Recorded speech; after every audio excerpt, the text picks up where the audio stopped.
Finally it's come back, and we had it's been away for a few weeks, but not only we had the clutch done, we've had the brakes done as well, because the brakes were shocking, so it's good to have it back. Welcome back 135. Right, well you just saw that video of the tractor being unloaded from the trailer there, which when it was brought back to the farm about a week or two ago. Wasn't very good quality because it was on my phone, but I've been using the tractor, the 135, for about 10 days I think it was since that was delivered in, and it's been going really well. I did have a little oil, diesel leak, but that was just a connection that hadn't been tightened up enough on the engine. But I'd be interested in reading the comments that people have been making about the 135 and also the 265. It's funny because the 135, when I started using it 30 years ago, was just a sort of second-hand tractor, and in that time it's gone from a second-hand tractor to a vintage tractor that people think is collectible, and it's, in some ways it's strange for me because in my mind it's still just an old chugger tractor driving around the farmyard, but it's in fact 50 years old now. The 265 we had new in 1979, and that was what I was using as a replacement scraper tractor while the 135 was having the clutch done.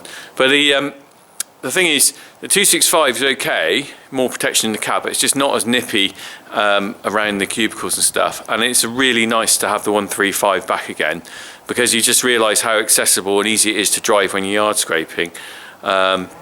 And I don't mind it's a bit noisy and not as comfortable as a modern tractor because you need something nippy to get in and out of the cubicles. So there is still a place for these old tractors on the farm, I think.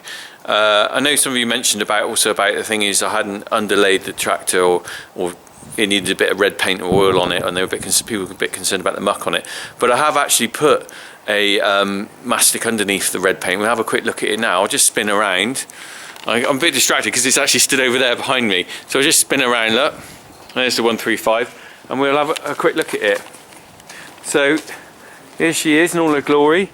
Now she was broken in half just on, I can't remember now, was it that bit there? I think it was these bolts here that it took apart. Or was it these? Do you know what, I've forgotten already. I think it was the front of the tractor. I think they took her apart there, and they had a good look at putting a new clutch in. And replaced a seal that was leaking oil from the engine into the clutch, which is causing issues. Now, people mentioned to me about needing some paint and stuff, but actually what you don't realise is that underneath this red paint here is a layer of black bitumen paint which I put on probably 5 years ago, so it is quite well protected underneath that red paint.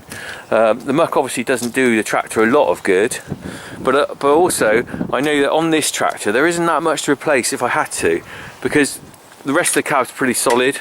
There's certainly no rust in the bonnet and stuff, even though it's had a fresh coat of paint on it. The only thing that might need changing at some point is the wings, and you can see here I've already plated the wings, and when I repainted it 5 years ago I also put some plates on where it had rusted out. Funny enough, it rusted out in the same spot twice. It had rusted both sides just where the light fittings were. I'm not quite sure where that was, so I put this kind of bodge on, if you like, Farmer Fix, which is a pop rivet, a couple of plates on, put the lights back on. But the thing is, you can buy new wings for this tractor, so at some point if they rot out, it'd be fairly straightforward to replace those.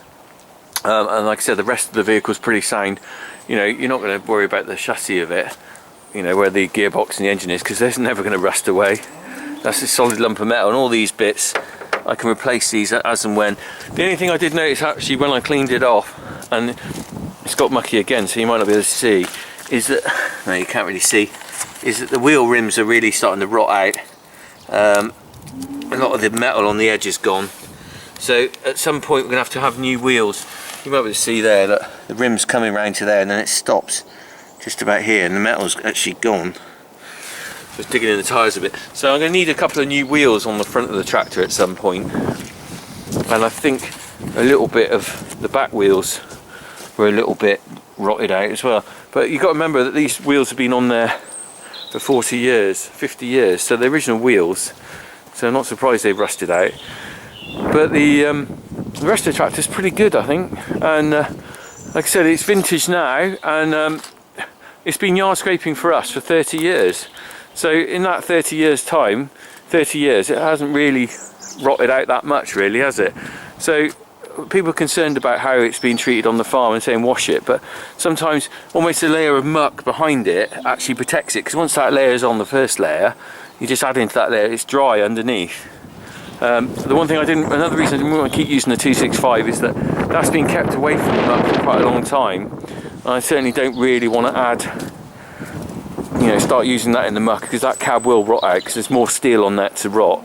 And I don't think it's quite as well built as the 135. Anyway, I'm going to get on and do a bit of yard scraping now, but it's good to have the old 135 back with us. It really is. Good little tractor, and certainly one I would recommend someone buying if they were planning to have a little small holding or something. I'd say 135 is a good little tractor to potter around on.